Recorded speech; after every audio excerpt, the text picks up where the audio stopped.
One moment. Okay.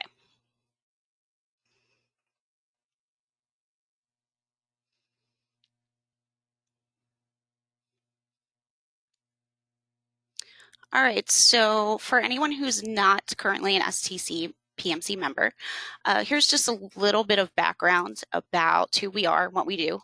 STC is the Society for Technical Communication. It's a professional organization for technical communicators. There's a few examples of what technical communicators are here on the screen. Technical writers and editors, translators, content strategists, web designers, includes all these different kinds of jobs. And the PMC is the Philadelphia Metro chapter, which is our local chapter for southeastern Pennsylvania, which also includes South Jersey and parts of Delaware. And here's a little bit more about some of the different areas that we cover.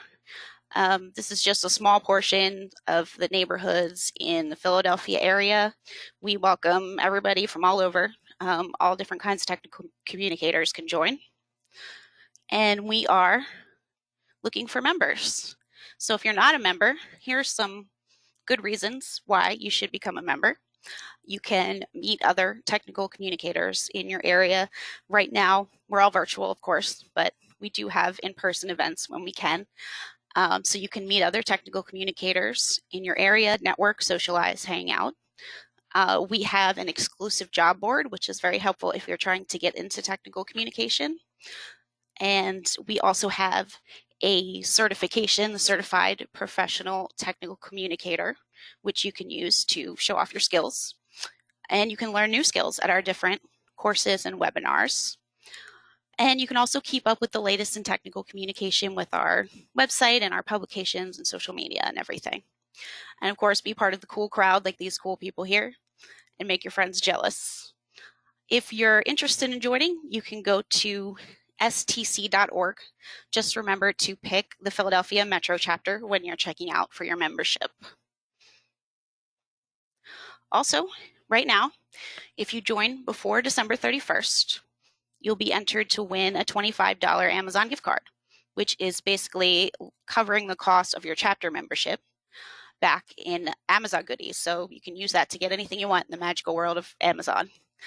So make sure you join before December 31st. And again, don't forget to select the Philadelphia Metro chapter. We are also looking for a treasurer. We need a treasurer as soon as possible. And if you're wondering, do you have to be an accountant? Do you have to have accounting skills? The answer is no. If you know how to balance a checkbook, you can be our treasurer. And there's a lot of great reasons to volunteer. It looks great on your resume. You can gain some valuable career skills. You can do it from the comfort of your own home. It's a virtual position. And you can also help us to keep being an awesome chapter. So if you're interested, you can send me an email, president@stcpmc.org. And also we have our outgoing treasurer who will be available to help you out, help you learn the ropes. And you know we're going to have great documentation explaining how to do the job because that's what we do. We're technical communicators. Okay, so in just a moment, I'm going to turn it over to our speakers who are going to give a little bit of background about how they got into technical writing. And once they've all given their presentations, we will have a Q&A session where you can ask questions and all of our speakers will be able to answer them.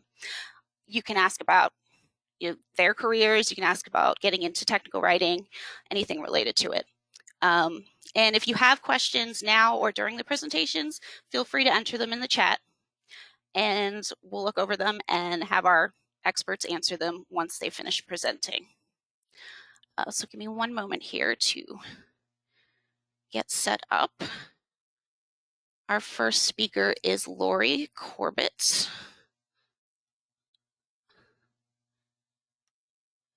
Hi, y'all. Can you hear me? Yes, I just made you a presenter, so you should be able to share your camera and screen now. I'm going to share that screen. Did you? Yep, you're seeing it.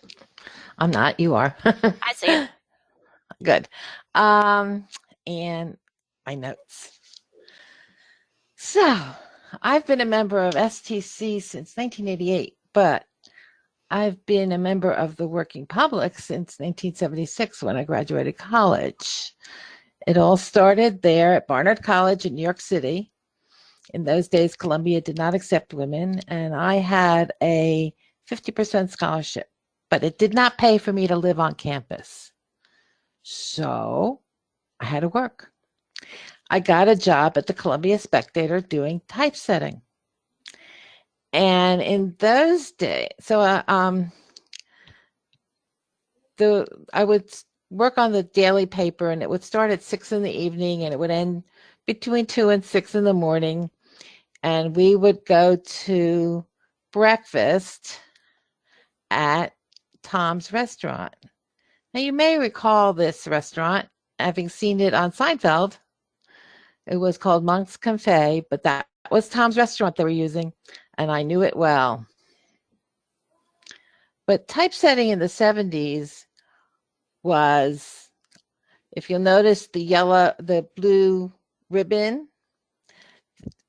paper, that was what my keyboard would punch the holes into that paper, and I actually learned how to read those hole punches. I had absolutely no display on the keyboard. It was very similar to this one that you see here. And then I would put that tape into a machine, and out would come film. And the film went through a waxer and got manually set up by the paste-up artist. I didn't do the paste-up artist part. I was busy doing the typesetting. You did codes to make it move around different ways. It was an introduction to basic coding and knowing how to set up paragraphs and lists, numbered lists, bulleted lists, before word processing existed, because remember, this is the mid-70s. And then I finished school and I was looking for work, but I had a degree in economics. I didn't know what I wanted to do. I became an assistant editor at Academic Press. I had a lot of math, and I had my degree in economics. So I was a math and economics assistant editor. And it was mostly working with men and women who wrote college texts. So I didn't do any writing, and I was just like corralling these people to do their writing. And it wasn't very challenging, and it didn't pay very well. But typesetting in New York was a well-paid position. So I said, I know how to do this. I'm going to typeset. So I went to work for a company, and at that company, we did the Consumer Electronics Show and I forgot the name of the magazine. It was an audio magazine. And then I got to go to the Consumer Electronics Show, and this was my seatmate on the airplane because we didn't dare pack it. I got to travel with my IBM Selectric Composer, which is a sort of a mini typesetting machine, and I would type onto paper that had a clay coating, so it would actually scratch into that coating, and you could read it. And then as we moved into the early 80s, we got machines with displays. Hallelujah. And this is probably the beginning of what became word processing, because you could actually see what you were doing. Sometimes you would just see code, usually couldn't see how it was going to lay out. And this machine to the left, there we go. This machine to the left of the keyboard, that was where the film was processed. So we processed film. It was kind of fun. I got to learn a lot. It was electronic stuff. It was consumer electronics, whatever the newest and greatest things were. I can't remember what they were at the time. It was like when Apples first came out, Mac first came out, things like that in the early 80s. And it was a lot of fun. I got to learn about visual white space and things we use in technical communication.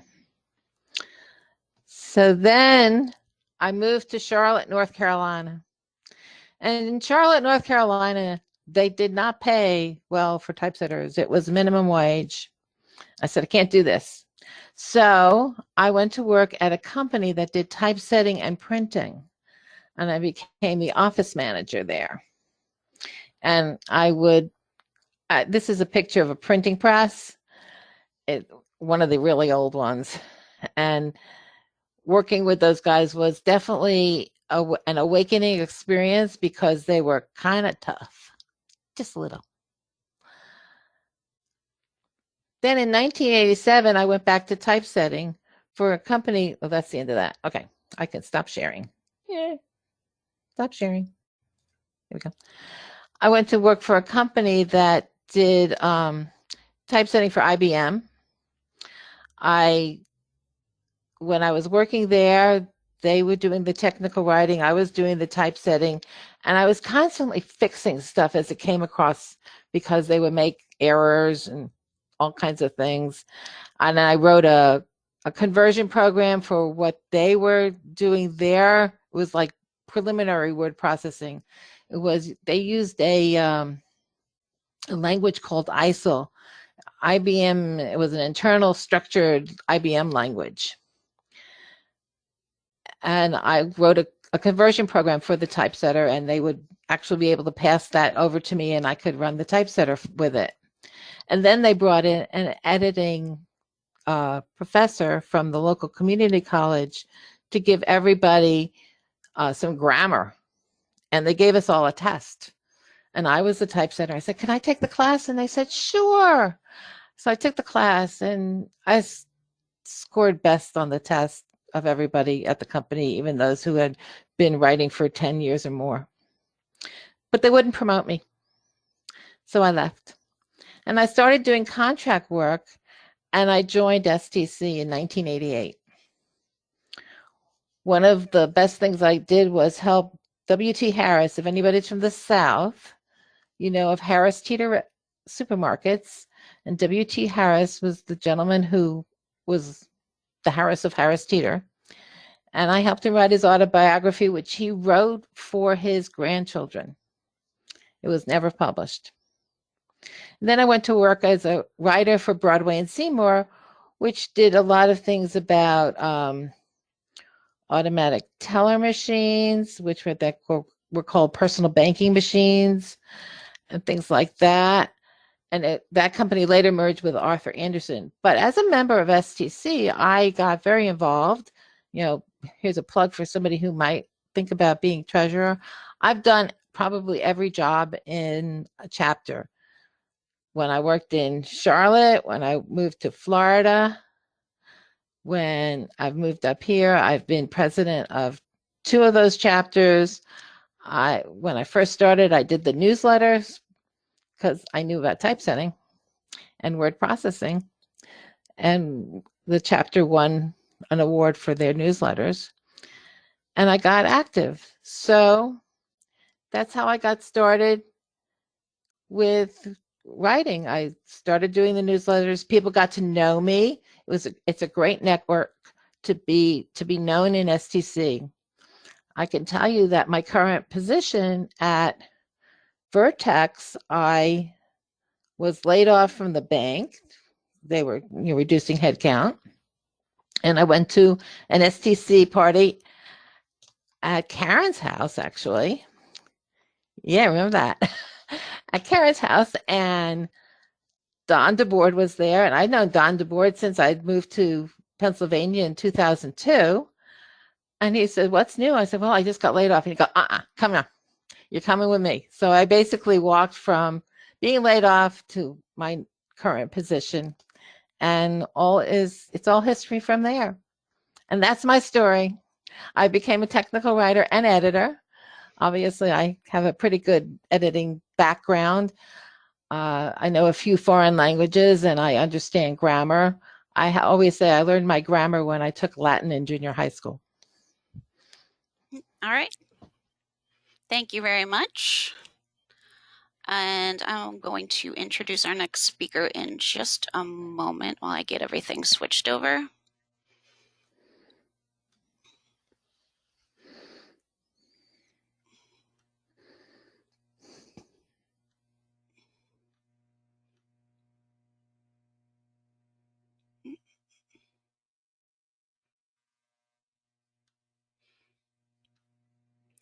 Okay, so our next speaker is going to be Tim Esposito.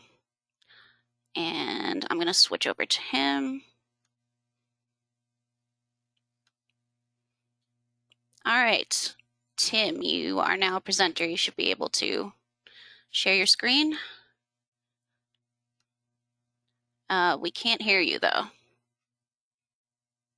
Is it sharing my screen already? Oh, there you are. Yeah, I see you and hear you now. Okay, so you see some desert or something? Yep. Okay. I don't have a fancy slideshow like Lori because I'm a bad technical communicator. So, so some background. I've been professionally a technical communicator since about 2000, although that's just when the title started reflecting that. I've been doing stuff like this for years before that. So when I was in college, I had a job in the computer lab, because what else do you do when you're a history and English major and you're looking for a job? So you start working with computers. And most of that was helping people print things and putting toner in the printer and that kind of stuff. But there was this new technology back in the 90s called email. And email was tricky because in order to access it, you had to use these green screen terminals because the school was not exactly cutting edge. And everything was using a Unix-based email system. So there were two. There was one called Elm and there was one called Pine.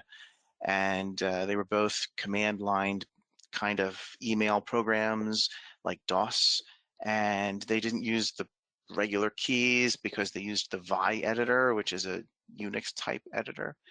And someone taught me how to use that, and then I was able to teach everyone how to use email and wrote up my own instructions. And one of the people on the staff said, hey, this is really great. We're going to use a Windows email now. Can you write up instructions for that too? So I wrote up a page of how to use the email program from Windows. And they took it and made copies of it and gave it out to all the professors on campus to hand out to the students. And they took my copyright information off the bottom of it, unfortunately, so I get no credit for that. But I'm like, hey, I'm pretty good at doing instructions.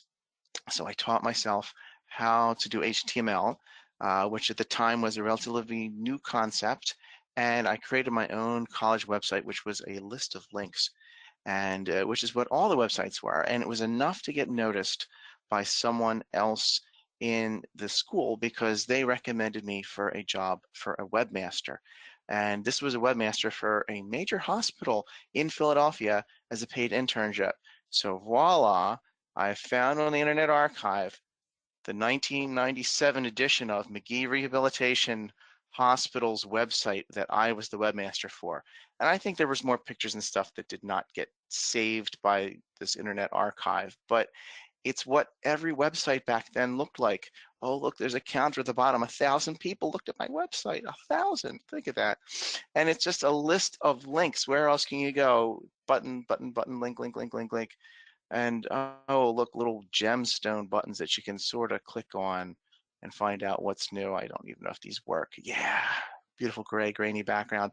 And I connected to this by using a dial-up modem in the hospital to connect through Prodigy or AOL or something like that, 14.4 megabits per second or whatever it was for the dial-up.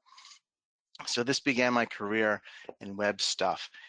And when I graduated, all of the jobs that I applied to do were all computer technology-based jobs. And the first job that I took was, and we don't have to keep looking at this horrible website, please don't, was at a company called SCT, not to be confused with STC, which I still screw up when I talk to people from that old job.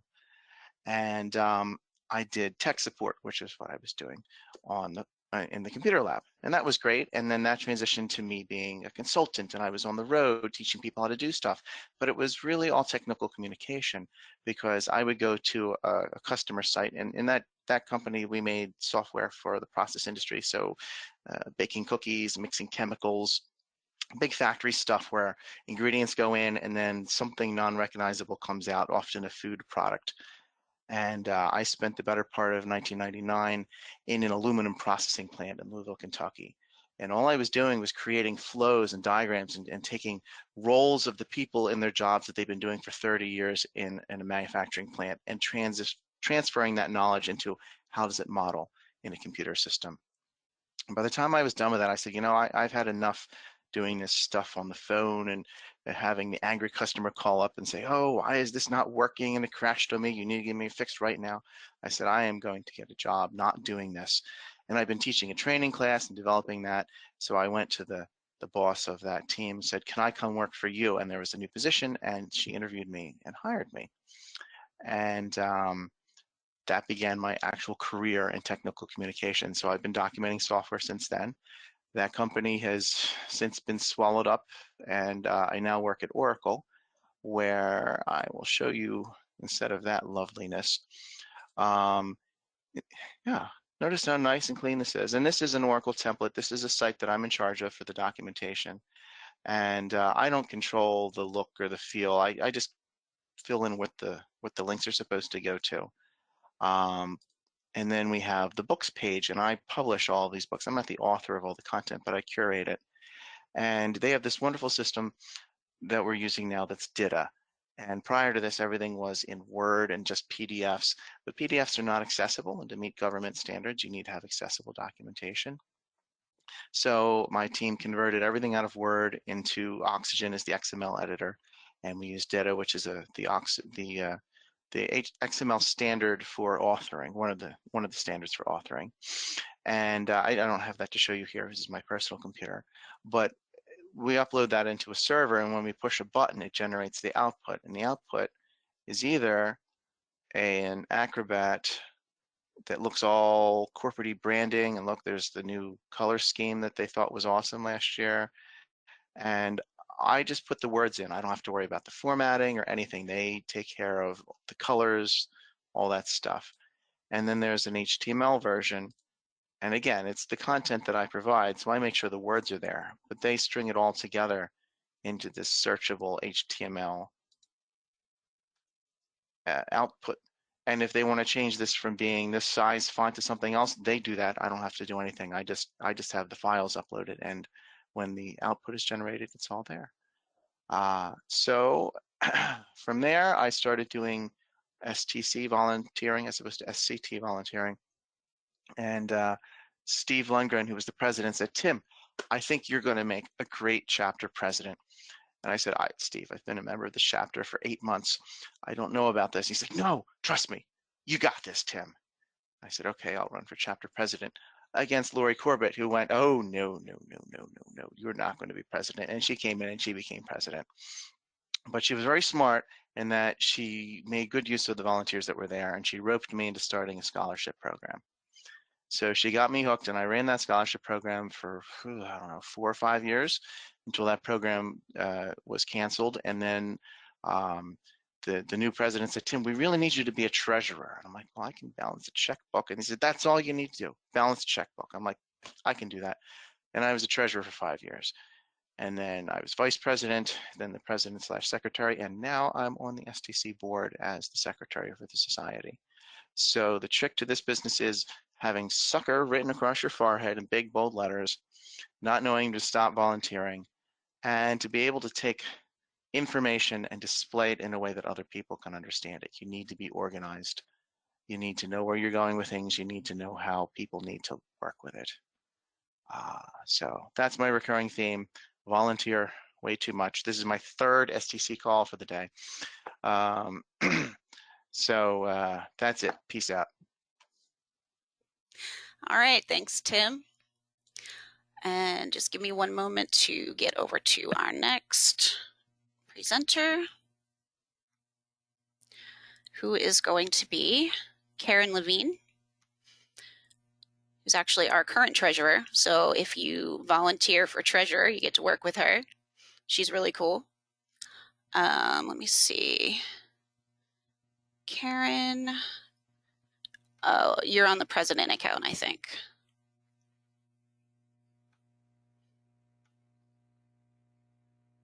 Okay, Karen, are you there? Can you hear me now? Yes. Okay, I don't have any slides to share, so That's okay. I don't know that there's Neither any did I. point in sharing my screen. But for those of you who don't know me, I'm Karen Levine. I am the acting treasurer for the chapter. I have previously been the secretary membership chair, the vice president. I was the regular treasurer last year, and I've been a mentor program chair, and I've been on the competition committees and done all kinds of different things, both for this chapter and also for the New York Metro chapter. I began my career at the Philadelphia Naval Shipyard, actually. I wasn't a technical writer back then. I went through a 4-year electronics apprenticeship and worked on shipboard electronic systems for several years, and in a variety of different types of things, from computer systems to radar systems to data systems and communication systems and a bunch of other things like that. And that was very interesting. I learned a lot of different things.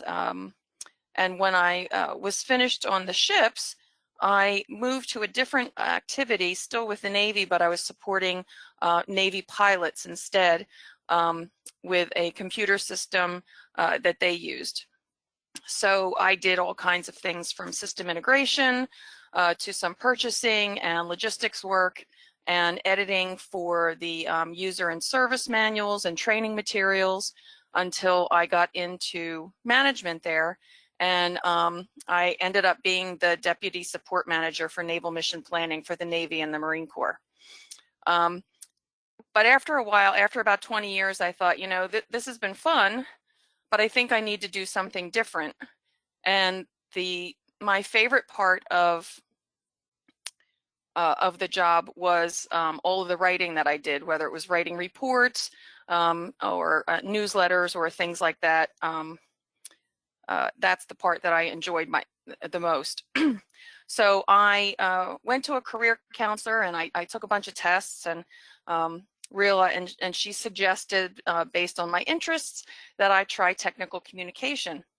So it sounded like fun to me, since I had a technical background. So I went to Drexel, and I got my my master's degree in their tech comm program. So I've been actually holding the title of a technical writer, or some version of that, since I finished grad school in 2002. And I work currently for a medical device company here in Pennsylvania, and I've been a technical writer and a project manager, and I'm currently the manager of a small group of technical writers for our neonatal care department.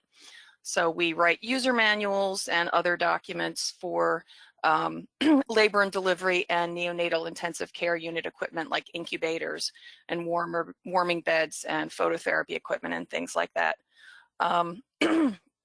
Right now, we started out just using unstructured FrameMaker back in, when I started there in 2002, and we've done that, and we still do that for some of our older documents. We've moved into structured FrameMaker, and in the last 5 years into a content management system that it's a German company and so no one here has ever heard of it, but it's called TimRS.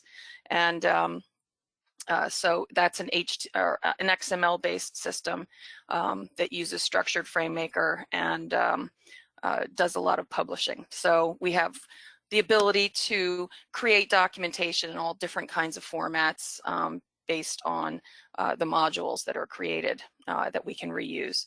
So that's really the newest thing that we're doing.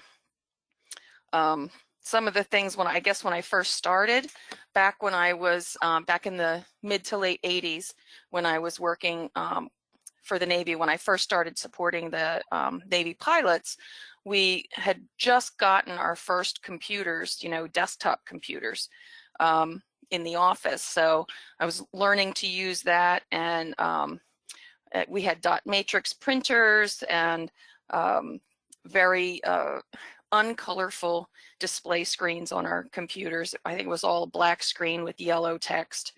So that was, it was quite a difference back then from what we have today. There's really no comparison. But that's what I've done. I've had a lot of fun volunteering for STC. I joined STC and I wasn't active for the first few years. And I went to the New York Metro chapter for a seminar, a training seminar that they had for a couple of days. And I met the then president, Malou Schloss, and she roped me into working with them on their competition. And so I was working as an entries manager on the competition for a few years, and then I met some of the people in Philadelphia from going to some meetings, and became active in the local chapter. And then we joined the competition to make it a regional one, and so we've continually been adding chapters along the way as the competitions have changed and chapters have combined and merged. But it's been very rewarding. I've learned a lot. I've made a lot of great friends and contacts in STC, both in the chapter and also nationally. I love to go to the summit. Unfortunately, it was canceled this year. But in the past, I've gone, not every year, but quite a few years. And I've met lots of great people, and it's a great place to learn about new technologies and about different volunteer opportunities. And so that's my story. All right. Oh, it was virtual. Oh, okay. I didn't know that. Oh, yeah. All right. Thanks, Karen. So our next speaker is going to be Ellen O'Brien. As soon as I get her switched over. One moment. There she is.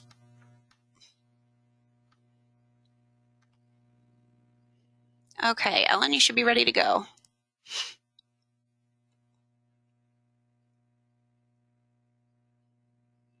Are you there?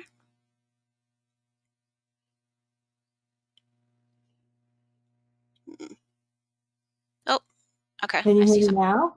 Yep, there you are. Okay. And I can't tell in GoToMeeting. Can you see a screen? Yes, I see your screen. Okay, cool. Thank you. I think Lori wins the prize for the most what's the word I'm trying to think of? Circuitous route to tech writing. That was quite a story. I am Ellen O'Brien. I wouldn't say that my path into technical communication is completely unexpected, but for me, it was kind of like serendipity because it wasn't what I was looking for. People that I work with now, people that I've hired in recent years, come out of tech comm programs, and they know that's what they want to do. Those kinds of programs weren't very common. I'm not even sure if they existed when I graduated, but I didn't have any slides ready. And as everyone else started showing things, I thought, okay, I'm just going to open a few windows here. So I got a BS in communications from Miami University in Ohio in the early 80s. And as I say, when I did some mass communications, I did audio, video, I didn't know exactly what I wanted to do with that degree, but I was thinking most likely something down the PR path or, editorial, magazine work, whatever. And it just so happened that the summer before my senior year, I wanted to live with my older sister who lived in Atlanta at the time. Didn't know what I was going to do. I started applying for jobs and wanted to be in Atlanta. That's all I knew. It happened at that time that IBM was in the habit of just hiring college students for, you know, and if you were lucky, you might wind up in a department that had something to do with your area of study. Otherwise, it was just like a social outreach thing they did. You'd have these bunch of college students and you might be working in just an office job. I got very fortunate and I actually worked for an information development, I think they were called, group in Atlanta. And I didn't know what that was, but I spent a whole summer doing it, learning from it. So by the time I was graduating, again, wasn't 100% convinced that's what I wanted to do. But what I found as I started my job search, the computer industry pays much better than anything in PR or editorial. You know, come out of college, you're like an editorial assistant. I'm like, oh, this software company is going to pay me how much? I'm there, you know. I see some of you smiling and you've had that experience. So again, I took that as my first step, not really recognizing that it was what was meant to be, but it was a good place to start. And as it turned out, after I would say a few years anyway, it occurred to me that I had gotten lucky again in finding this path, because it was a very good match between my writing skills and my, for lack of a better phrase, my analytical mind. I'm a writer, but I'm not naturally a creative writer or marketing writer. What I do is I have an analytical mind. I can explain things. You know, I can break down pieces of information. So it turned out to be the right career path because it fit even before I knew what I was good at. It fit there. So I showed you where I came from. The company that I started with out of school was within a few years acquired by what was then known as Computer Associates, now CA Technologies, owned even by someone else. Was there for a few years. I've been through so many layoffs. Mostly I survived, but just to have witnessed them is a badge that nobody should have. I was in a situation where I was a supervisor and had to lay people off at Computer Associates, but all through this, I was a tech writer, and I became, you know, more well versed in what it meant to be a tech writer. Funny anecdote, if you will. I remember my first manager, who was by no means a writer himself. He was a development manager, and he hired me because I seemed like a sharp kid out of college. And we were having some conversation about some writing assignment, something I was working on. And he starts drawing in the air. And he's basically trying to correct something that I was writing. And he's diagramming the sentence. And I said, Joe, please don't fire me, but I've never diagrammed a sentence in my life. He had come through like Catholic grammar school, where that was the way you learned, right? I have always been more of just an instinctive and natural, you know, just don't ask me to diagram my sentences is all I'm saying. After CA, I went to another, again, this is mainframe software primarily, so really old school stuff compared to what's being done nowadays. And then I spent many years of my career with a company that's called BMC Software, based in Houston, Texas. Again, I was with a company that got acquired by BMC. So the evolution of your career, you never know where you start and where that might lead, either because you change or because someone comes along and, you know, vacuums you up. But they've all been really good experiences. I've had opportunities at various points in my career to supervise, to manage writers and editors. And as I mentioned, having the unhappy experience of living through layoffs, laying people off myself. In 2015, I was myself laid off from BMC. Was in the job market for 10 months, and STC was really critical to me at that point. Karen Levine was a great resource to me. Tim was always had a lot of really great advice. In the end, I wound up with a company that's based in the King of Prussia area called Boomi. And this was a whole new experience for me in terms of the type of software. But what I've learned in my career is that inherent in being a technical writer is learning new things. It's just what we do. and you have to want to learn new things. You know, I'm never going to be the deep dive subject matter expert in any one of these things, but I'm curious enough and interested enough to want to learn about that new technology or that new program and to talk to people about it. You know, technical communication is much more than just writing. It really involves a lot of interpersonal communication, interviewing, a little bit of backstroking to get what you need sometimes. So it's kind of an all-around communication profession. And then, having been with Boomi since 2016, my career took an interesting turn about a year and a half ago. I'm actually not doing any technical writing anymore. I had the opportunity to become a manager, a first-line manager of a product team. So I'm using those skills, but I would also argue that it's still a communication job, that some of my peer managers who got where they are from being a programmer or a tester or whatever are good at what they do, but they don't have some of the soft skills that we've built up over the years in being communications professionals. So that's what I'm doing currently. I manage a small team of programmers and testers and a tech writer and a UX designer, kind of a complete product group. But I've really never lost my, you know, my heart is with tech writing.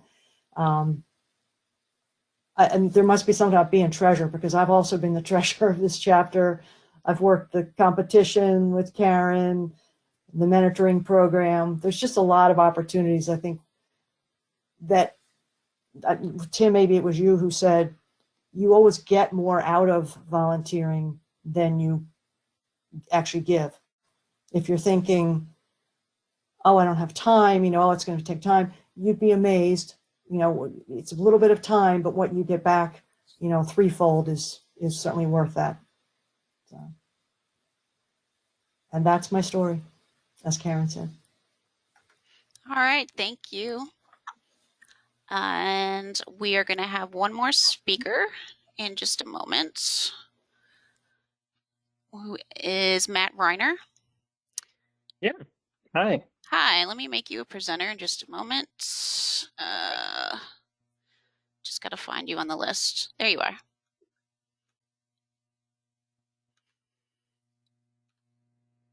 Okay, now you should be able to share your screen if you want to. All right, yeah, let me do that.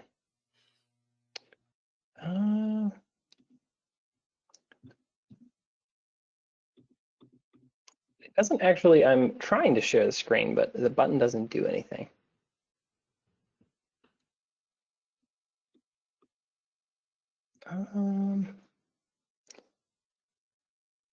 That's very odd.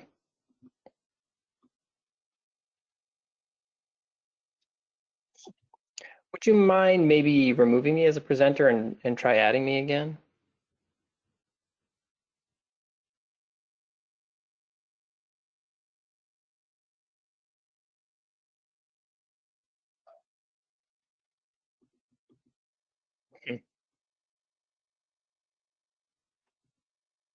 Permissions button.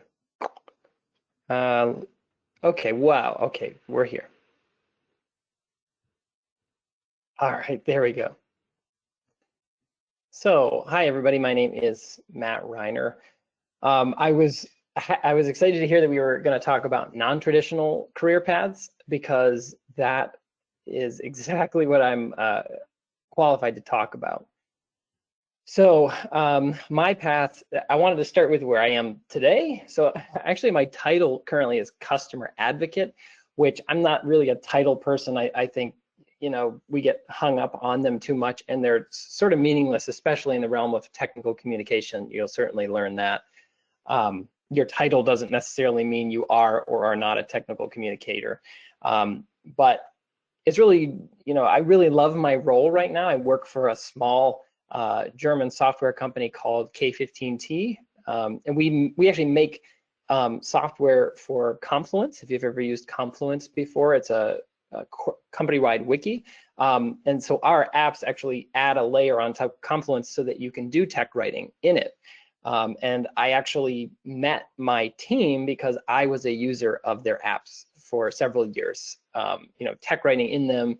So, jumped on board with this company, and now I get to talk with tech writers and, as along with doing tech writing myself, talk with tech writers, see, what's good about our apps, what's not, go to the different product teams that I get to be a part of and see how we can improve them.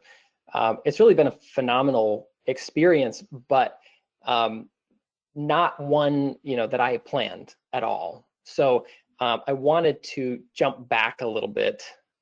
So first, to 2018, which is when I, found this current job that I'm in, that I'm really like, I dare say loving.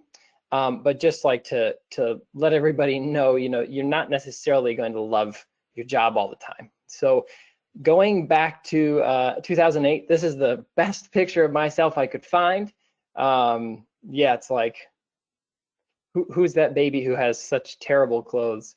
Yeah, so 2008, I was still in school, and I like to call this the I have no clue what I'm doing period of my life. I remember my dad is a critical care nurse, and I remember him saying, like, son, like, if you can stand to be around, people who have health issues, there's lots of money to be made. And, not that life is about money, but think about it. And then I almost passed out in this medical exhibit at a museum. So I was like, okay, what is the farthest away from, organic tissue I can get? And it was like, okay, technology, nothing in technology bleeds, so I'll go with that. So I started studying computer science. Again, no real idea what I'm going to do with that. I just knew, there wouldn't be any people to take care of necessarily, and computers are cool, right? So that was actually where I came across my first like real job, other than mowing people's lawns and things. And it was actually, I became a peer tutor. We had this little learning center at this community college where I did my first few years. And I don't know what I was thinking, because the main subjects that were tutored were, science, like a chemistry or biology, math, and English. And entering, I was very poor at math, and I never considered myself a writer at all. Like, I do remember diagramming sentences a bit, but I couldn't do it now. Like, I couldn't do it in 2008. But then all of a sudden, I'm sitting down with people, tutoring them on these things. And luckily, I had some really great math teachers that helped me like realize, like, oh, I'm a technical mind. I actually enjoy this whole math thing. And then the English thing, like realizing, like, oh, hey, I can kind of put some thoughts together, and I know what good grammar looks like, but I don't know why it looks that way. So, don't ask me too much about grammar. But one of the things that my manager there told me was, our job is not to be teachers. That's the professor's job. They're the teachers. They're the ones who say, this is the correct way, you're either doing it or you're not. Our job as tutors was to connect people with the resources around them. That was the mantra that she would repeat.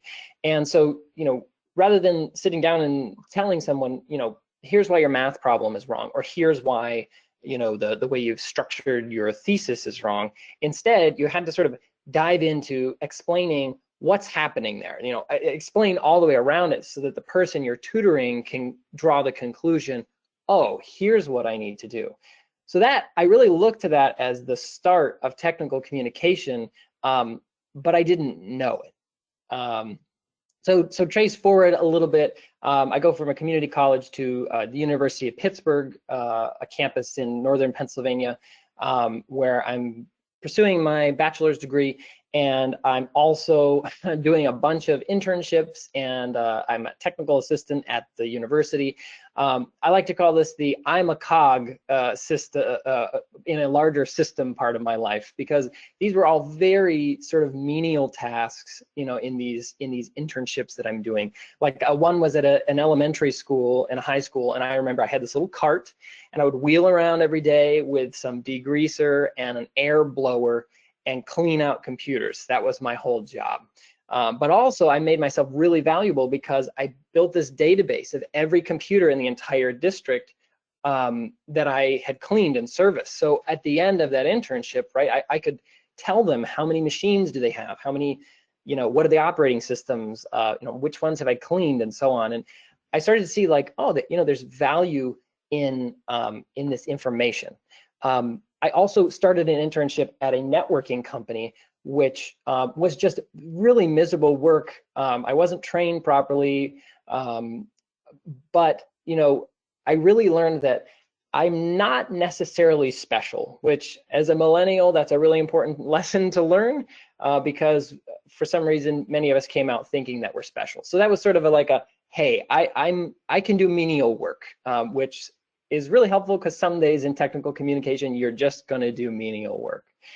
And then I got my first real job, actually coming out of that internship, with a networking company, communications company, that doesn't exist anymore. It was swallowed up by another, but that was once again, the no clue what I'm doing phase of my life, because I was a network planner. I was deploying networking equipment across the United States, and I had no idea what I was doing. Like, technically, I had taken some networking classes and I knew how networks work, but really I didn't know.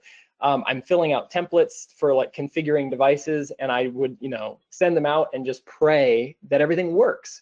But really the capabilities that I learned there was a lot of project management, and then a lot of writing, saying, okay, this connects to this, now run this, now do this. And then of course, network companies are just a sad conglomeration of many smaller network companies that they've purchased up. So there's a million old systems that don't talk to each other. So you have to, go over here and get this information, go over here and get that information, and bring it all together.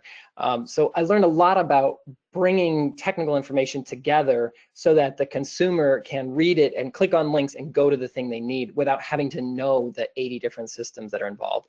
I also learned that I don't ever want to work in a tech comm company again. And talk about layoffs. There were some really dark times that I survived through because I was the cheapest person on the team, because I was fresh out of college. So glad to have left that behind and entered the fun land of software development.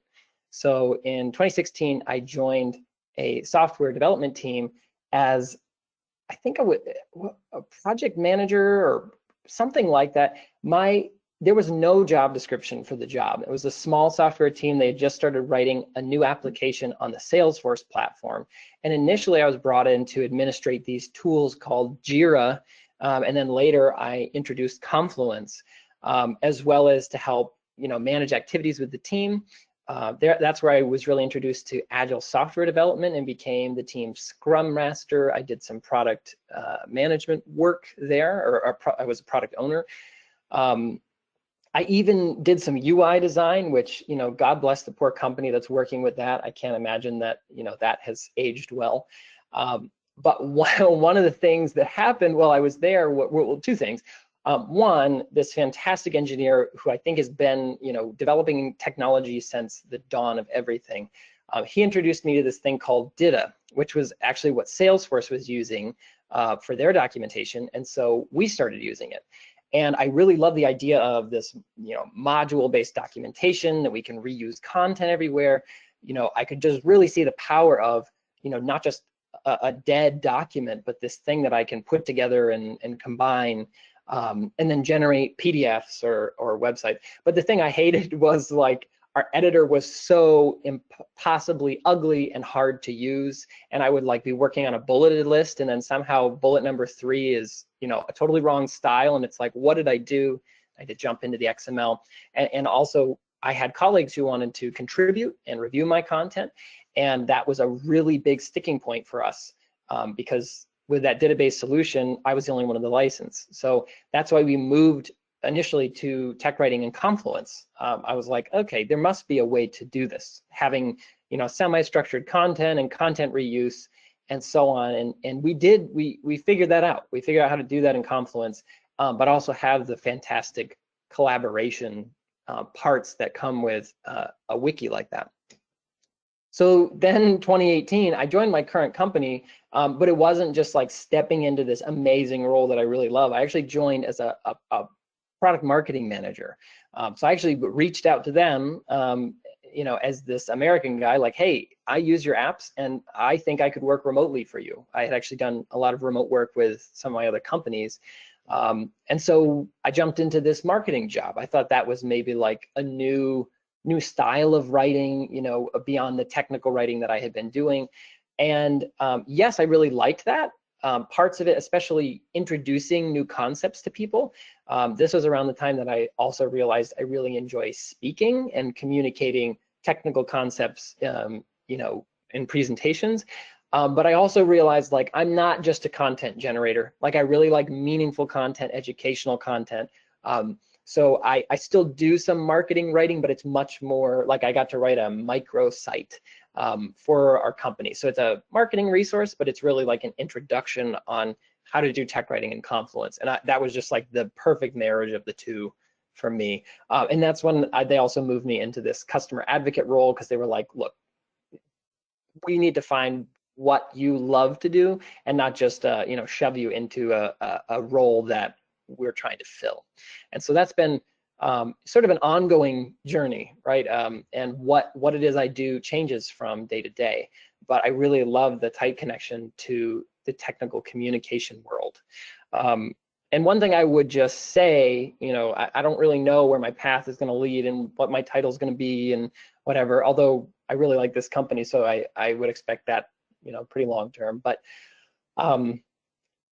every experience you have is a very important experience, even though at the time it feels maybe not that way. Even when you are laid off, you know, and you're in that job search land, which is a terrible place to be, it just, you know, can really grate on you. Each of these things, as I look back, I can see how they were instrumental in getting me to where I am right now in my technical communication role. So always focus on that. Even when you're in a role that you don't love, you're doing something you don't love, think about how is it growing you, or how can you grow in that? And a lot of that comes down to attitude. Yeah, so that's my story so far. All right, thanks, Matt. And now we're going to move on to the Q&A portion in just a moment. Let me share my screen.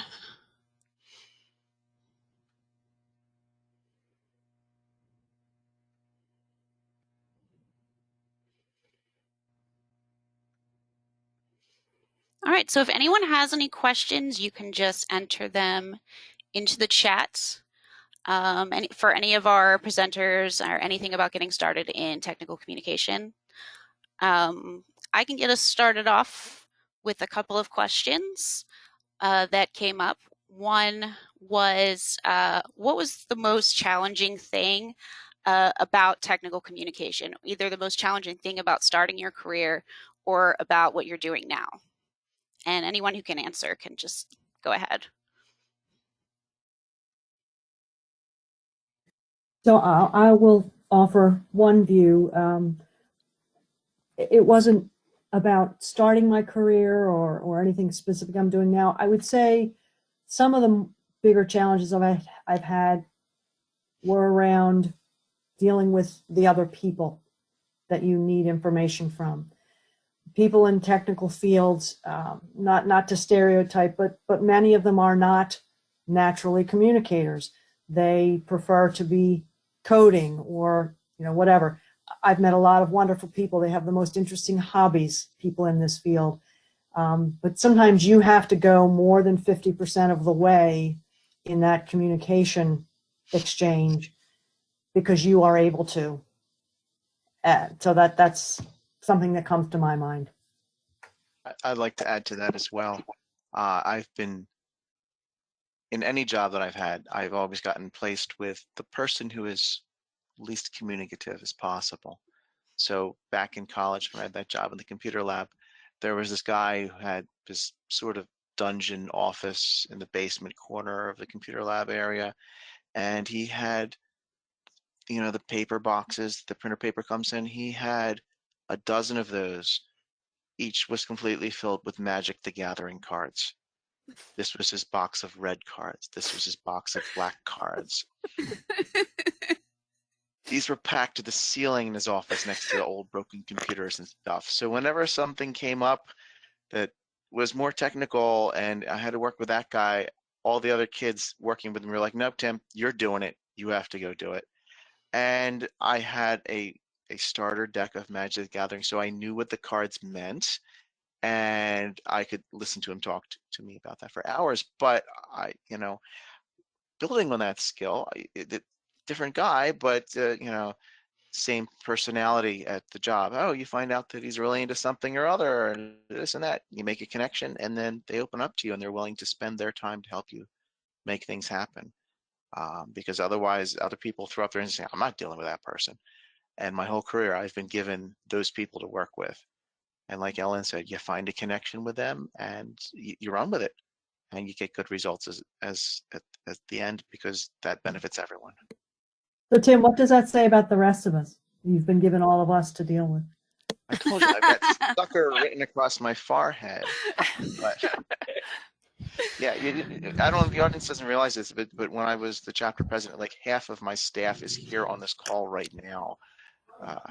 Yeah. Because Ellen was my treasurer, and Karen was my secretary, and Danielle, who's on the call, she's my vice president. And I've worked with all you guys for the past 6 or 8 years in various roles. So.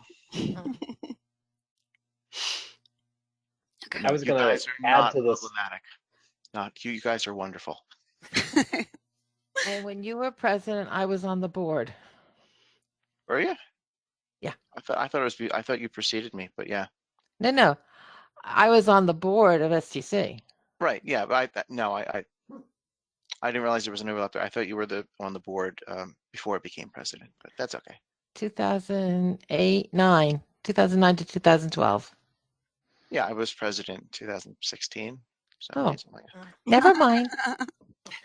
Okay. I've only been not doing that for 3 years now. I wanted to look at some of those questions on the site about breaking in. When I graduated, actually, real quick, Lori, I think we have some other answers for the first question, and then I'll read out the questions from the chat. So, did you have a response to the first one, which was what's the most challenging thing about technical communication?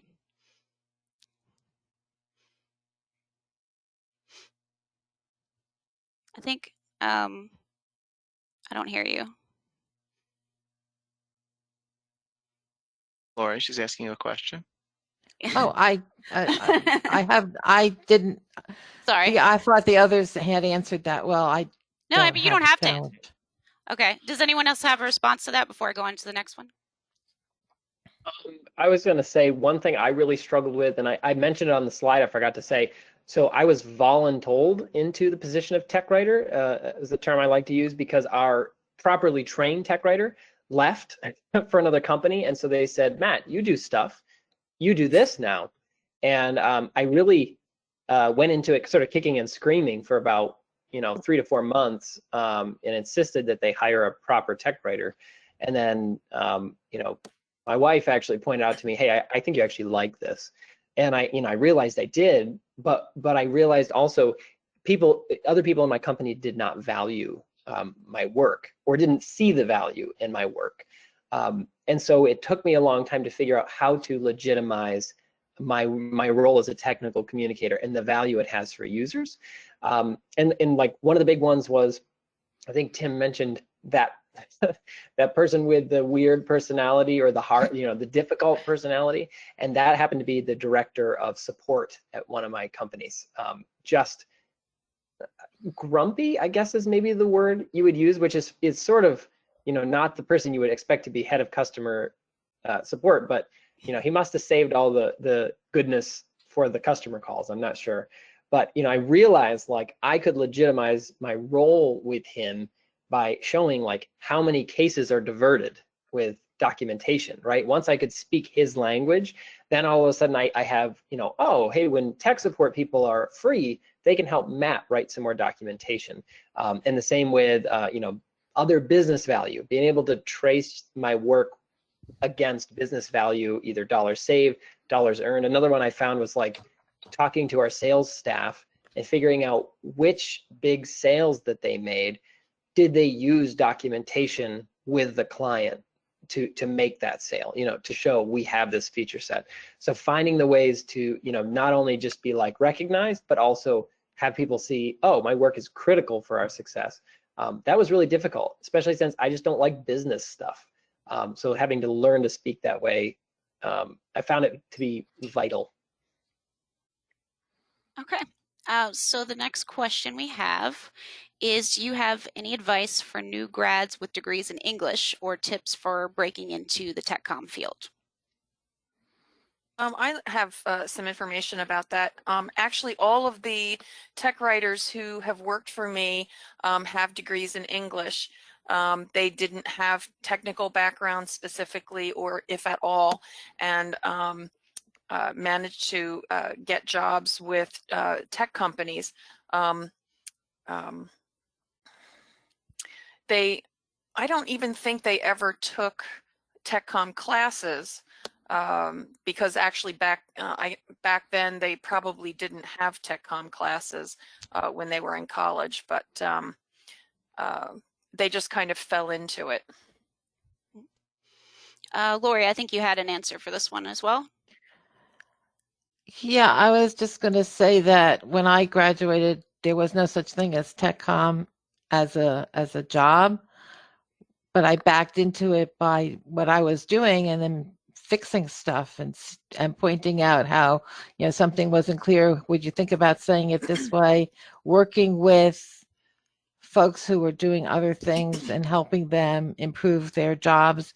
And that's how I kind of broke into technical communication. So don't say no to any opportunity.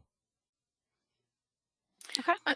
Another thing to add to that is getting involved in STC or other professional organizations to learn more skills that are specific to tech comm, and to meet people who you can talk to and pick their brains is an excellent idea if that's where you want to go with your career. Volunteering in the organization will help you learn new skills. You could do anything from writing newsletters to working on the competitions and things like that, where you learn tech comm skills specifically. Not to mention some web opportunities. Mm-hmm. True. Yeah, and I was going to say Another- that I feel like now there are opportunities if you have an English degree, but just at this point in time, you're bound to have more technical chops than many of us did back in the day, because it wasn't that widespread, it wasn't that common. So if you have an English degree, you don't have any hard experience, you have opportunities to do things like, you know, you're writing a blog, or you have a personal website, you know, any of those projects that you either do yourself or you volunteer for some organization with their website. The meaning of tech comm encompasses all of that. So no matter what your degree is, if you just find opportunities to do those things, obviously our type of work is very portfolio based. So you want to build up those things that you can point to. Mm-hmm. Yeah, speaking of portfolio, I was going to mention, I know Google is doing, what is it, Season of Docs, where you can get sort of a paid stipend for doing documentation work within an open source project, which can be really intimidating. I have not done this, but it can be really difficult to step into a poorly documented open source project. But I think it's something like 90% of people in open source projects agree that documentation needs to be better, and something like 10% of people actually contribute to documentation. So there's huge potential there. I mean, you could have an incredible portfolio piece if you can say, I spent my 3 months of my summer documenting and building a whole documentation set for this open source project. And there is a evaluation process that Google does. So you would also have the ability to say, my work was approved by Google. That would be pretty amazing. Yeah, another opportunity is, I always recommend Write the Docs. They have an amazing Slack channel or Slack instance that I live on. There's channels on there for anything you could ever have a question on. So I always recommend that as well. Okay. I think that segues well into the next question. Stevie, says that they have a writing background in journalism and PR for government agencies. Do I need to do some certification or training in technical communication to be a desirable candidate? And do you have any good recommendations on programs to look into? I can say a little bit about this. I actually have, I went to grad school with someone who is a technical writer and specifically works on PR documentation and PR projects. And she was in the same graduate program at Drexel that I was in. So I would highly recommend the Drexel TechCom program. They cover a lot of ground, and you have opportunities for independent study as well. So if there's something specific that you want to investigate, you have opportunities to do that. STC also has their own certification program that you can get if you're interested in doing that. That will also help, especially if you don't have any experience in technical communication. But you don't have to specifically have had a job as a technical writer. There are lots of different job titles for different areas of tech comm, from marketing writers, copywriters, and things like that. So, you know, just you can look at the experiences that you have and see how you can frame them into how they relate to tech comm. And if I may, I'd like to comment on the journalism, because that's kind of where I thought I was starting. And I think it's an excellent background for tech writing, because, you know, if you think about the inverted triangle of who, what, where, when, and how, it really forces you to be thoughtful and to break things down and decide what's important, what's less important. So journalism, I feel, is a strong background to lead into a tech writing, because it is fact-based writing.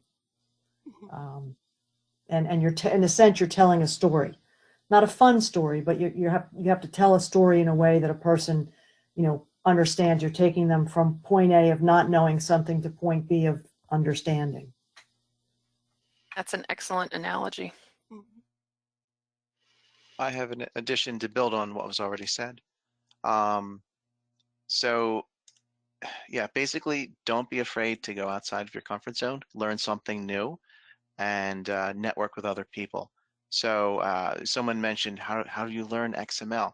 I bought a book on XML and kind of taught myself to it. And how does that apply to my job? Well, I taught myself HTML because it was a really boring job in that computer lab, and there was nothing to do in the summer. So I just coded a website, you know, in Notepad, just, you know, typing in everything manually, because that's what you had in 1997. And but if you learn a little bit of HTML, the XML works on the same basics. You know, it's the way you tag things. So if you get that fundamental, you can move into the next level fundamental. As long as you're willing to open up and learn new things, you know, well, I'm only majoring in this. Well, you're not. You're going to need to do this and this and this and this. You buy a house, all of a sudden you need to know electricity and plumbing and, you know, how to take care of whatever, your car. You didn't go to school for any of that stuff, but you pick this stuff up because you need to. So, you know, learn how to do whatever you want, whatever you see is happening. Like, I'd like to learn how to do some stuff with Python, because I think scripting would be a cool thing to get into. Do I have time to do that with the 35 committees I'm running and the board I'm on and my job and my 6-year-old son? And no, but I bought some books, and eventually, if anyone in my house ever falls asleep before midnight, I'll be able to look at them and actually do something before I pass out myself. Another thing to look at is, I don't think it's been mentioned much except for Jira and Confluence, but be open to learning new tools, because every job you get, for some reason, it's never the same tool you used before. It's always something new. So you have to be good at learning new tools. So for instance, where I'm working now, they use Authorit. I had never used Authorit before. I had used FrameMaker. Of course, I knew, you know, how to code in HTML, because ISIL is what later became HTML, but I had never used Authorit. But through STC through this chapter, we had a one-day seminar on Author It. It was an introduction to Author It. It was a few releases before, but at least when I came in to do the interview, I had a clue. So always be open to learning new things. I think, building on what Tim was saying. And to take that another step farther, just real quickly, if you see a posting that you're thinking about applying to, but they're talking about a tool you don't yet use, that should not stop you from applying. Having been on the hiring side quite a bit, the lack of a specific tool is pretty low on my list in terms of evaluating someone. What Lori just described is the interest and the willingness and the ability to learn a new tool. You're going to be good. Yeah, if you are working with, say, an online help system, you can learn RoboHelp, you can learn Madcap, you can learn Author It. They're all a little different, but they're all doing pretty much the same thing. So if you have the skills to say, I can take complicated content from the grumpy developer guy with a magic card collection and turn that into something that everyone else can manage to read, it doesn't matter what tool you're using it in. It's all your skill in actually transforming that. The tool is just the icing on the cake and the structure. So you need to know how to be adaptive to whatever. Like I've been using RoboHelp, but I could use Madcap, and I'm pretty sure I could use Author It. And if you don't, most of them offer a free download for a trial for a month. Oh, this company is using this tool. Download the thing, say, oh, look, I made a little sample, whatchamacallit here. This, it's a basic thing, but I know how to do it. There you go. You just taught yourself how to do something. Another opportunity is, at this point, like, technical communication isn't just writing documentation. So another area that I see a lot of people branching into is UI text writing, whether it's a lot of UI text or just a little bit. As someone who writes documentation, I remember having to document around a really bad UI so many times that I just asked, hey, could I just write some UI text and try to fix the problem, ahead of time. Now, if you're not a UI designer, right, you're not building the UI, there's only so much you can fix with words, but that can be a really powerful example, especially on a resume, if you have done any of that. Now, if you're thinking, okay, well, I'm not on a software development team, so how could I do that? If you have an app on your phone where you just find some experiences very frustrating, get yourself a WordPress blog or Medium blog. Those present really well, and go through the app and write down, what would you say? How would you change the experience? How would you rewrite the text there to better explain to users what's happening there? Not only would that be a great piece to show, but also the person interviewing you can sort of run through your thought process, kind of like when you show your work when you're working through a math problem. They can sort of see what you're thinking. So if you have no way, and I think you do, there's lots of ways to get proper, some tech writing out there, you can just make your own problem, document your own thing. I think you can be pretty creative, and I know I certainly was on some of the things I put on my resume in the past. I would like to add to Matt, very, very good summation there. Usability is something that goes hand in hand with documentation for some reason. I think there's something, and this is a general statement, that the grumpy guy with the magic card, he's not really good at creating good labels, good error messages, and putting the buttons on the screen in the right order for the end user. Mm-hmm. And across multiple companies and multiple jobs and multiple developers, they turn this stuff in, and I'm like, this isn't even a complete sentence. You didn't have a verb in the message. Like, do you understand punctuation? And you spelled things wrong. And you put the fields over here. Why is that over there? Why is it not standard with this one? Because they often don't think about it. They say, oh, I've got a table in the database, and the database table is called is action. So my field label is called is action. I'm like, but that's not a label. You can't just name it after the database field. Well, all of the checkboxes are called is action. I'm sorry. Yeah. So yes, it's a skill set that in my mind goes very closely with documentation. So that's it. I just had one more quick thing to add about the programs and stuff like that. You don't necessarily have to enter a degree program in technical communication. If you want to take a class here or there, since you've already, graduated, in your spare time to learn some specific tech comm skills, that shows initiative and interest, and will give you some of the skills that that you might need, or at least help you tweak the skills that you already have. So that's another thing to consider too. It doesn't have to be at a university. It could be an STC class. There are many STC classes that they have that run more than just one day. They run, once a week for a couple of months, and so there's lots of different options. Mm-hmm. And I think that you covered a lot of this kind of stuff, but someone had a follow-up to the question: are there any particular skills you recommend getting some kind of certificate or tangible "I'm good at this" thing on a resume? But I think you guys mentioned a lot of great ideas about building a portfolio. If you don't know something, get a free trial and throw something together. Is there anything else that you recommend besides like taking a course, like any kind of certifications or anything like that?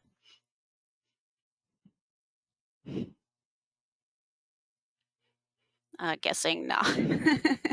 I have, I think, a really great course that's very accessible. Google just released, I think it's just Technical Writing 1 and Technical Writing 2. They're just totally available online materials. I think the first one took maybe an hour to move through, the second one maybe an hour and a half. The intention with their curriculum is there's also like a group lecture component to it, but I think with the beginning of 2020 being so difficult for all of us, that was sort of sidelined. But you can very easily move through those two courses, and it's also looks great on a resume to say I've been through Google's Technical Writing 1 and 2 course, and those are the courses they use at Google to teach all the engineers their technical writing. So the content is really great. Okay.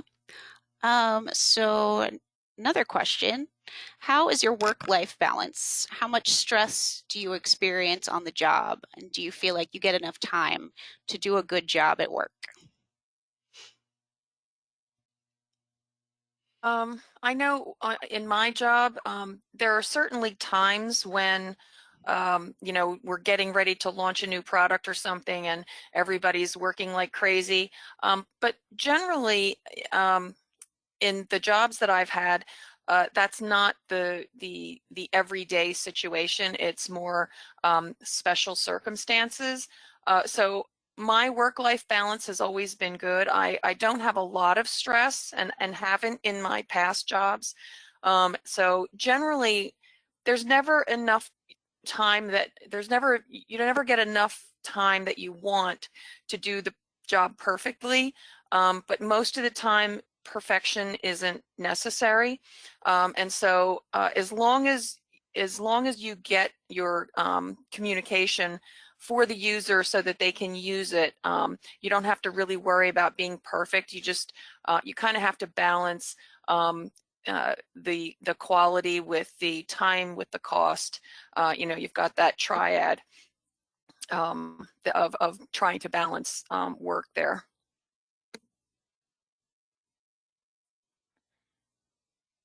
I would certainly agree. And I mean, it's varied, maybe some by company, but I think the peaks are few and far between. And for the most part, you have a lot of freedom in how you manage your time and how do you get from here to the release date 2 months from now. Yeah, and time management skills are really important. So a lot of that is based on how well you manage your time and how well you can prioritize. But then you can take classes for that as well, too, if you're struggling with that. Mm-hmm.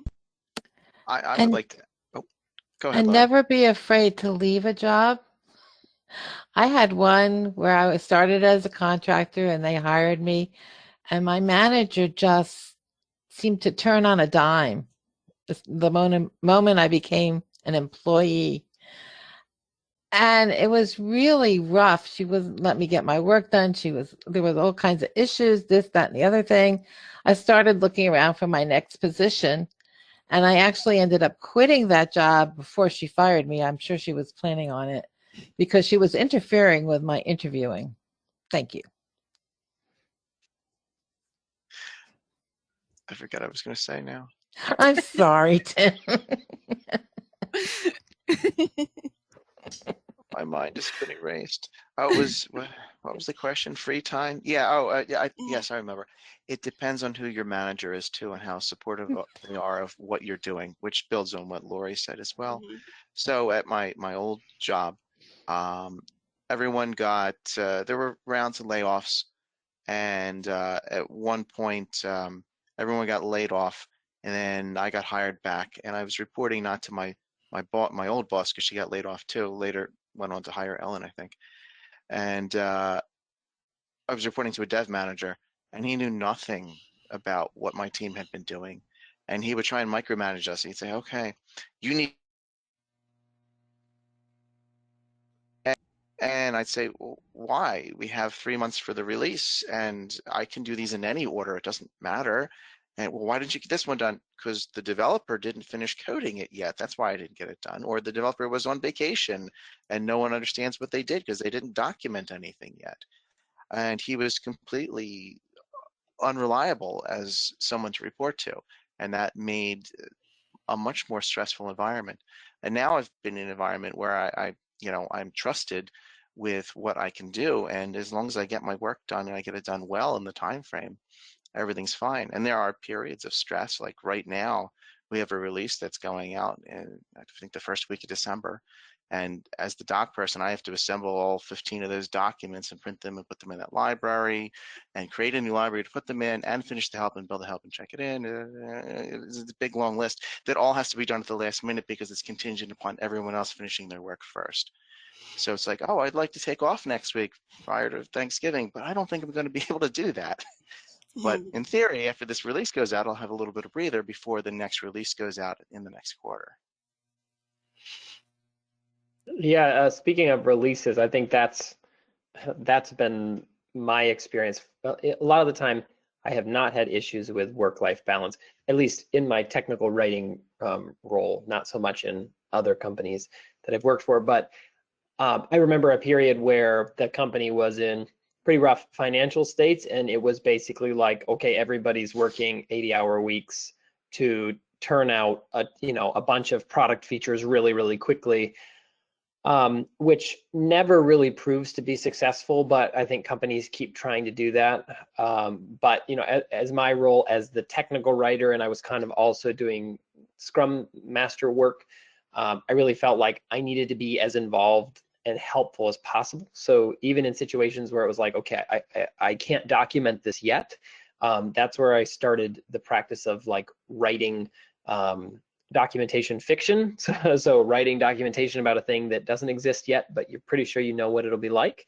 And then also that's where I started offering help with UI text writing, just to be in there with my Agile team, supporting them, even though I couldn't help write a lick of Java code, I was still there to support them. I think that was really huge. And then moving from there, release periods were stressful for a while, but it got better at like doing documentation within the Agile process, so there was less of that. But I think there's a level of empathy that you should have for the team or teams that you work with if they are, if they're in a high stress time, at least be aware of that and see how you can help them with that. But then also, right, you have to protect your personal life as well. So make sure your people aren't suffering for that. Okay, so here's a good question.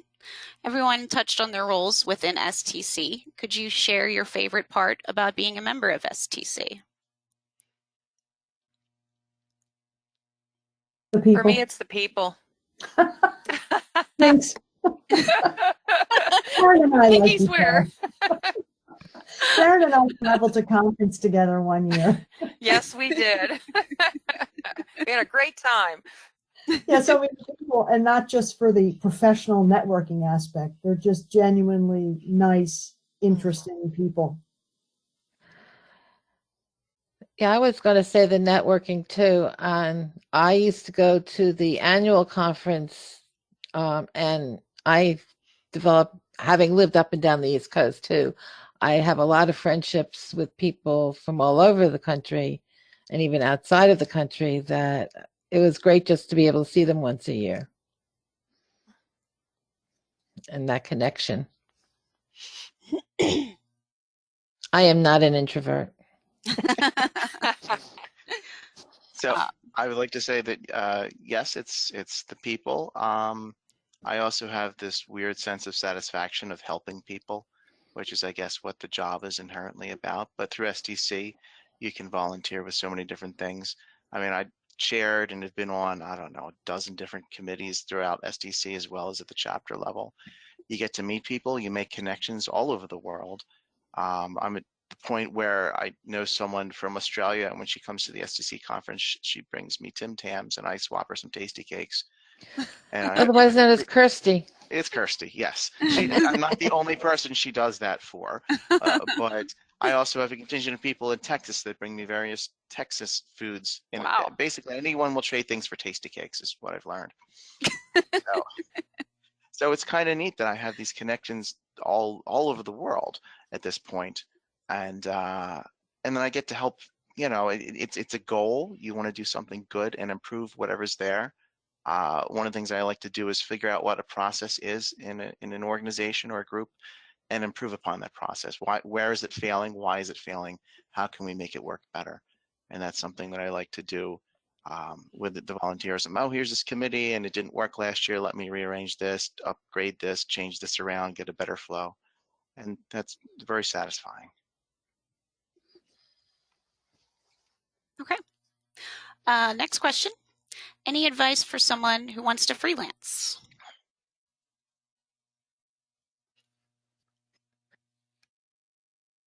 That's a Danielle question. Yeah, I'm not. I've never done freelance.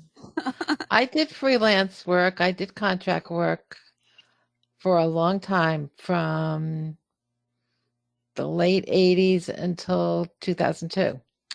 And I have to say that being in the network was great, because if somebody needed an editor, they knew I was available. They would give me a project. I did some work for a store, Belk stores in Charlotte, North Carolina. And one thing that people used to say when I went in as a contractor, that I would get I'm not an introvert, I'm an extrovert. I get friendly with the rest of the team. And several times I've been offered a full-time job because of that, being part of the team. But other than that, even if there wasn't a position for me, people would even say to me, it's great working with you because you just become part of us. So if you're doing some contract work, become part of the team. Don't be afraid to do that, and open yourself, and also network. I did get one job at the job I had at CA, where a friend of mine was walking down the street in New York and was talking to other friends about people she knew that were looking for jobs. And she mentioned, I have a friend who's looking for technical writing job. A perfect stranger stopped her and said, did I hear you say you knew somebody who wants to be a technical writer? And that turned out to be my contract at CA. She got his phone number and I called him, and it all worked out. So, you know, if you want to do contract work, let everybody know. It's not a secret. Yeah, since everyone was like, Danielle knows about that sort of stuff, I just popped in. So to those who don't know me, I'm Danielle Villegas.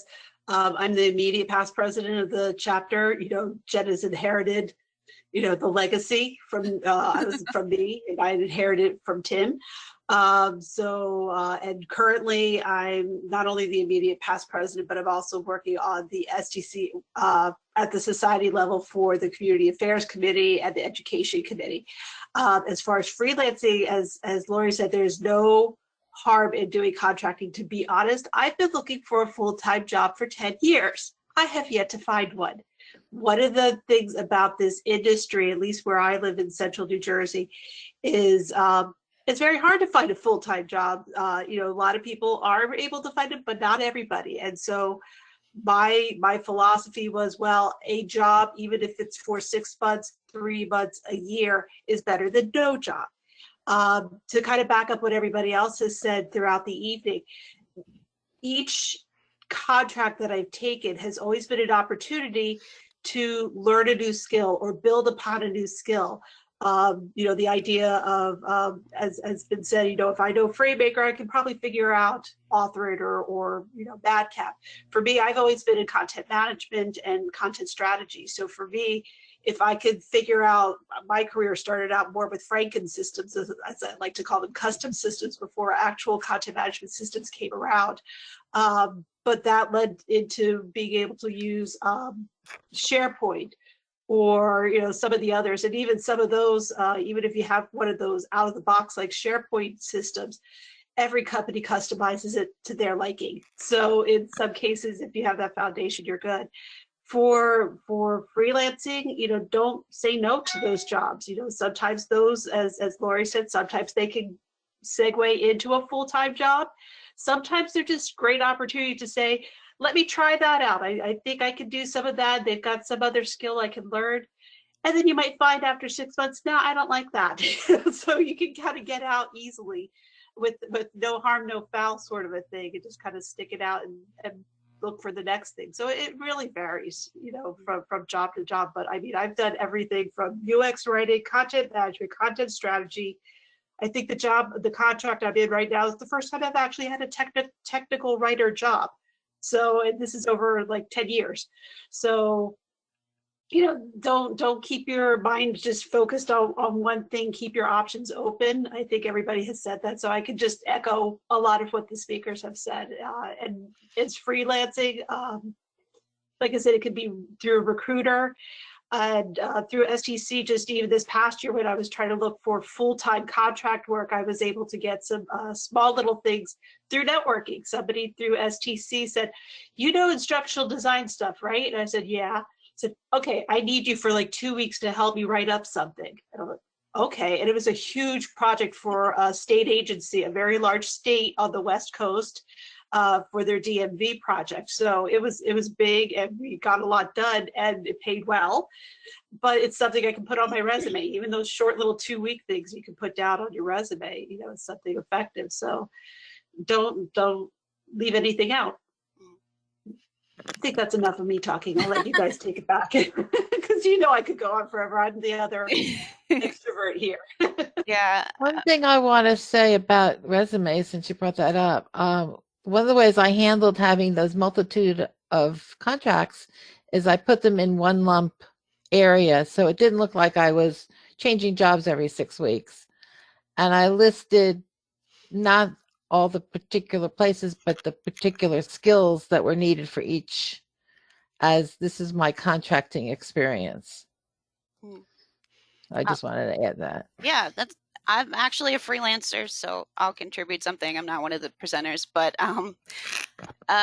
it's important to have a portfolio where you can show what you can do, because people who are looking for freelancers like to see that. And if you don't have a portfolio, you can build one up getting volunteer jobs, or just, like Matt said, finding a problem somewhere and coming up with a solution for it through technical communication. Upwork is a good place to find like a short gig here and there that may not pay a lot, but can get you something to put on your portfolio. I did a lot of that when I was just starting out. And what Lori said also, I do the same thing with my resume for all my freelance and contract jobs. I have a section for freelance writer, and then I list the projects that I worked on. And for which companies, and a little brief summary of what it was. So yeah, it doesn't look like you're jumping from job to job, but today in what they call the gig economy, that's not so unusual anymore. A lot of people are ending up doing that, especially in our field. And the other thing I would suggest is LinkedIn has been really helpful for me. not specifically using their job search, but if you just look through the posts and look for certain keywords, a lot of times you can find recruiters or HR people in there who are just posting contract jobs, and you can just comment and say, hey, I'm interested, and send them your resume. And I found a lot of like short-term contracts that way. All right. So the next, oh yeah, go ahead. Oh, sorry. I was gonna mention my wife for a while was a freelance graphic designer, and one thing she really struggled with was finding, negotiating price, because sometimes, like on Upwork, I think there's an element of sort of naming your price, having rates. That's really difficult, especially as a creator, to have to assign a monetary value to your work.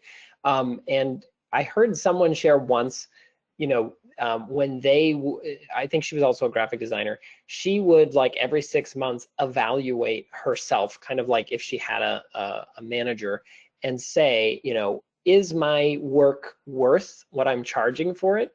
And if so, if I charged more for it, would my current clients continue to pay for it? And that was sort of her way of continuing to make sure her work was valued enough. And it takes a lot of confidence and skill to get there. And another tip that somebody shared with me, while I have not taken tech writing gigs before, I was really surprised by this. Someone made the mistake of taking a tech writing gig that had a requirement for words written per day, which they said was just, and it was a several year long, contractor position, but they said that was a huge mistake, just totally draining. Technical communication does not work that way. It's like paying engineers based on the lines of code they write. Like, better code typically has fewer lines in it. So same with the writing. So avoid that. If you see that they don't know what they want, you deserve better. Run. Yeah, run.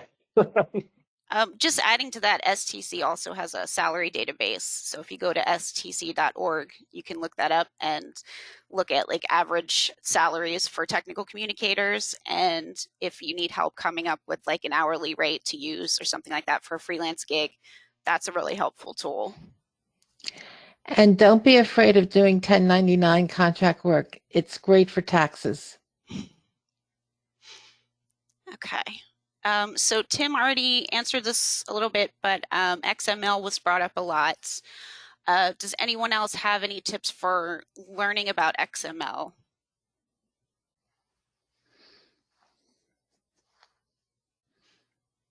No, okay, I guess not. I personally had a course through Northeastern University where I did my master's. They had a course on XML. But there's a lot of courses you can find online. Some of them are free. You could just get a book, like Tim said. That's really helpful, and just teach yourself. And it's good to come up with something to put on your portfolio so you can show people, hey, I know XML. Okay, let me see if we have any more questions. It's fun to learn something new like that. Mm-hmm. I had to use Git for a different project at work with another group. And now my group is starting to use Git for source control. And then I became the person that knew the most about source control, more than the guy who's in charge of running our source control. So I was giving him tips, which was kind of like, hey, whoa, that's cool. Tim knows this stuff. He's just the writer. No, I know all those other things too. I might not code in Java, but you can learn anything. All right. Also for coding, I do a lot of courses through Codecademy, which is either free or really affordable. So if you're interested in learning HTML or CSS or Java, those are great courses to use. So Ellen had to drop off, and I'm not seeing any more questions coming up on here. So I think we can close the webinar. I just have a couple of things.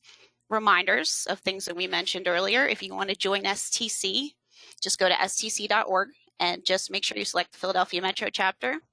So you join our chapter and you get to be entered to win a $25 gift card if you do it before December 31st. If you're interested in volunteering for treasurer, or you just have questions or want to learn more about it, feel free to send me an email. president at I'm happy to STC. help. Yeah, Karen is very happy to help you learn the job and get started. So it's president at STC-PMC.org. You can also email me if you have more questions and you want to ask someone. We have a mentor program. If you're a member of STC, we can hook you up with a mentor who can help you out a lot. Ellen was my mentor and she was awesome. So that was really helpful for me. We have a lot of great resources. So I definitely recommend signing up for STC. We have a lot more programs coming up like this one. So keep an eye on our website and our social media, and we'll be posting them there. Okay, so thanks everyone for coming, and thanks to all of our speakers. Really appreciate it. It was really cool hearing all the different ways that people end up in tech writing or technical communication. So thanks a lot and have a good night, everybody. Good night, everyone.